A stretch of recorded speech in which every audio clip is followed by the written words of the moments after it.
మన ముందు పుట్టినోడే ఈ రోజు మన మీద మాటలు ఇస్తున్నాడు. ఇలాగే వదిలేస్తే రేపు తొడగొట్టి మీసాలు కూడా తిప్పుతారు. వాళ్ళు గెలవాలి కదా సార్. మన గెలుపు ఎలా ఉండాలి అంటే రేపటి రోజున వాళ్ళు నామినేషన్ వేయడానికి కూడా భయపడాలి. మేము చూసుకుంటాం సార్. చూస్తే సరిపోతురా, ఓట్లేపించగలగాలి. జాషువా, మా బావ చెప్తే చాలా ఓట్లు పడతాయి సార్. ఖర్చుగా అయితే తగ్గొద్దు, డబ్బులు అబ్బాయితో పంపిస్తాను. దీని గురించి ఇంకోసారి మనం కలిసి మాట్లాడుకుందాం సార్. వెళ్ళొస్తాను సార్. మొత్తం నేను చూసుకుంటానన్నా, మీరు రిలాక్స్ అవ్వండి. ఈసారి పోటీ ఎక్కువ ఉందిరా. అవన్నీ మీకు ఎందుకన్నా? 50 లక్షలు ఖర్చు అయితే 20 లక్షలు నేనే పెడతాను. ఈసారి భారీ మెజారిటీతో మీరే గెలవబోతున్నారు.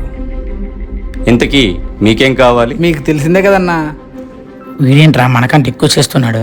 నాకు తెలుసు వాడికి ఏదో పదవి కావాలనుకుంటా. పదవి ఏమనంటే పార్టీని మార్చేస్తాడు.